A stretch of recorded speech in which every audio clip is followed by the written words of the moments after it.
ফরজ গোসলের সঠিক নিয়ম জানতে চাই। ফরজ গোসল এটার সঠিক নিয়ম হলো যে আপনার শরীরের কোনো জায়গায় যদি নাপাক লেগে থাকে, রানে, শরীরের কোনো জায়গায়, অথবা আপনার কাপড়ে, যেটা পরনে কাপড় আছে সেখানে যদি নাপাক লাগে, ফরজ গোসল হয়েছে, তাহলে সেক্ষেত্রে 1 নম্বরের কাজ হলো গোসলখানায় গিয়ে, পুকুর ঘাটে গিয়ে, যেখানে গোসল করেন, যেখানে নাপাক লাগছে ভালো করে পানি দিয়ে ঢোলে আগে নাপাকটা দূর করে ফেলবেন। লুঙ্গিতে লেগে আছে, কাপড় লেগে আছে, তাহলে লুঙ্গির যেই জায়গাটা লেগে আছে ওই জায়গাটা আগে ধুয়ে পরিষ্কার করবেন। এটা হলো প্রথম কাজ ফরজ গোসলের।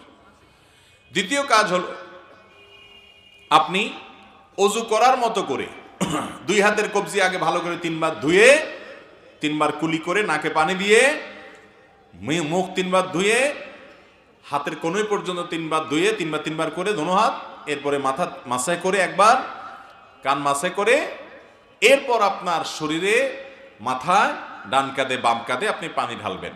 আর যদি পুকুর হয় তাহলে সেক্ষেত্রে ডুব দিবেন, কিন্তু প্রথমে আগে অজু করে নেবেন। অজুর মধ্যে শুধু পাওটা ধোয়া বাকি রাখবেন, বাকি সব কাজ করবেন। মুখ ধোয়া, হাত ধোয়া, মাথা মাসে করা, এগুলো করে পাও ধোয়াটা বাকি রেখে গোসল শুরু করবেন, বিসমিল্লাহ। এরপরে গোসল করা শেষ হয়ে গেলে আপনি উঠার সময়, বের হওয়ার সময় 2 পা ভালো করে ধোবেন।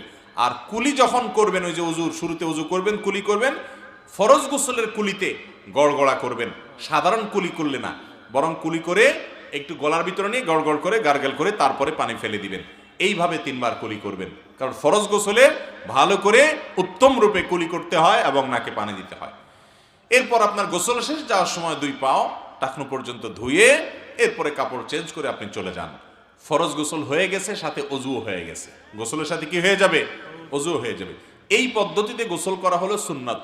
এটা ছাড়া এমনি মন গড়া আপনি নাপাক টাপাক শরীরে আছে, ওই অবস্থায় পানি ঢালা শুরু করছেন, এরপরে ডলাডলি করছেন, এরকম করলে নাপাক দূর হয়ে গেলে এবং পুরো শরীরের সব অংশ যদি পানি পৌঁছায় দেন, গোসল হয়ে যাবে, কিন্তু সুন্নাত সম্মত অনুযায়ী হলো না।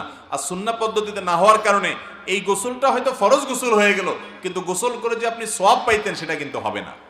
কারণ সুন্নাত না থাকলে সেটা কি হয় না? সওয়াব হয় না। অতএব ফরজ গোসলের সুন্নাত পদ্ধতি আমরা অনুসরণ করে ফরজ গোসল করবো ইনশাআল্লাহ।